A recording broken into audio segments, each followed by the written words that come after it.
Make sure you check this out on YouTube, guys. It's Sight Fishing 101. You're going to learn a lot in this video.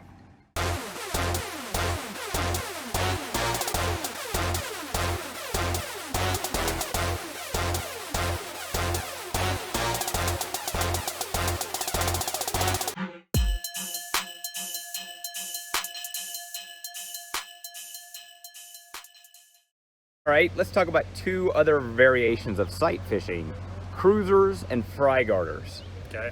Tell me how you go about trying to catch those. I pass on cruisers. I pretty much never fish for them. And fry garters, the wacky rig, you know, once you know where they're at, same thing. They're aggressive. They will bite. They're protecting, you know, the fry. So certainly coming back, circling around and making a skip or cast up there with the wacky rig is almost guaranteed. You know, I mean, fry garters, it's really only two baits for me. It's either a wacky worm or a pop, you know, popper type bait. Those are my two, definitely by far. I leave everything at the house. You know, that's what I like whenever there's fry garters.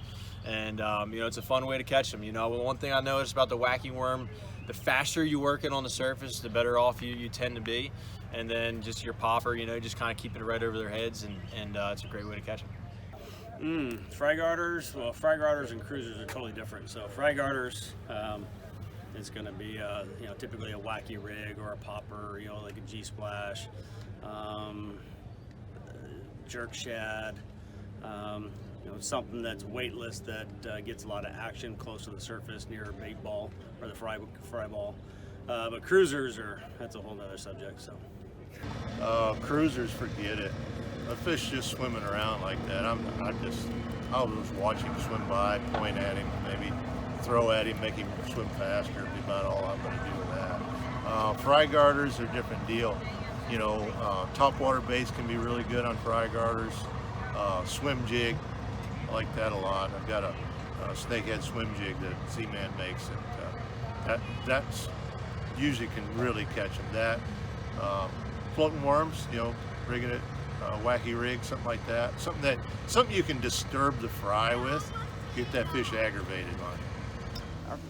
the fry garters really becomes unweighted plastics, you know, like a striking shimmy stick or a topwater, or like a fluke type bait, like a caffeine shad, striking caffeine shad, and just those baits that stay high in the water column. It always seems like the fry is elevated in the water column or around a target. So whether it's a stick or a stump or something like that, or some weeds. So I want to have something that's high up there in the water column, because that generally, or I can run something through it, like a wake bait or something like that, or a jerk bait. That can also work as well. So that's fry garters. And what was the other ones you were saying? Cruisers. Cruisers are hard to catch. I think generally a light drop shot's probably the best thing that I know of. Every now and again, a weightless soft plastic, a wacky rig, an eco rig can catch them. But you kind of have to gauge that. If a fish is just cruising and you can follow him for a little bit, and he's not just really trying to get away from you, then you know, keep your distance, light line, lighter presentations, light weights generally seem to be the best thing for me. Fry garters tend to be pretty aggressive, so I mean, if you see them, you can either back off and cast a wacky rig or something over there. But just burning down the bank, I like to throw a swim jig, throw a frog, any kind of top water, maybe even like a prop bait, something like that. That prop bait really, that thing just sitting over that fry kind of drives them crazy. So those are a couple baits I like to throw. Those cruising fish, same deal. I mean, when you're just burning down a bank, covering water, I like that swim jig a lot. So that's my deal. Well, of course, if they're good ones, you want to figure out what's going on. If they're garden fry, sometimes that bite will be first thing in the morning, but a lot of times those fish get active, that when the sun gets out bright, those fry ball up really, really tight, and they'll get around a dock, a lily pad, a bush, a tree, anything that's in the bank, a rock, they'll get right around it nice and tight.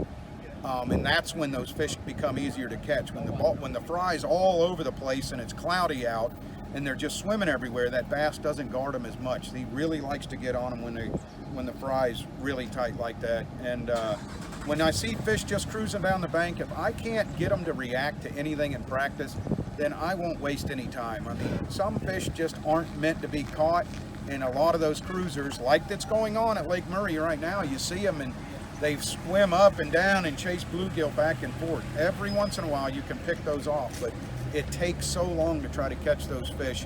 It makes it a lot easier sometimes just to fish rather than stare at one swimming down the bank for a while. Buzzbait. That's different than everybody else has said. Buzzbait. Buzzbait. For fry garters and cruising fish? Not looking at them, but I'm talking about casting when you know there's fry garters around and there's cruising fish around. You know, you're just casting where they are. But otherwise, it'd be a wacky Senko. I mean, if you actually see them. All right. Sometimes you come across that big girl and she is rolling with that male. What are you going to do? Because that's one of the kiss of death for a sight fisherman. So when you find fish rolling and you find a big one in a male, I've seen it one time in my life where I pitched in on 2 rolling and I actually got one of them to bite. Normally, you need to find out how big the male is, mark it.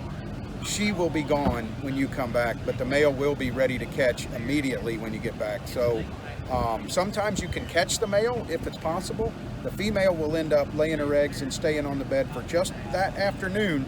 It happened to me at Smith Lake, and come back and you can get the female to bite. But if you see 2 rolling and one's big and one's really small, half the time I'll mark it just to make a pass through and look, but she's probably going to leave and he's going to guard the eggs, and that's the end of that one. So rolling is not the best thing to be when you're sight fishing. You want to find singles and sometimes pairs that are not rolling or very active. Move on to the next one. What percentage of those do you think you've caught? 1? Maybe 1. Yeah, maybe. You mean when you say rolling, are you talking about like 2, a male and a female rolling? Yes.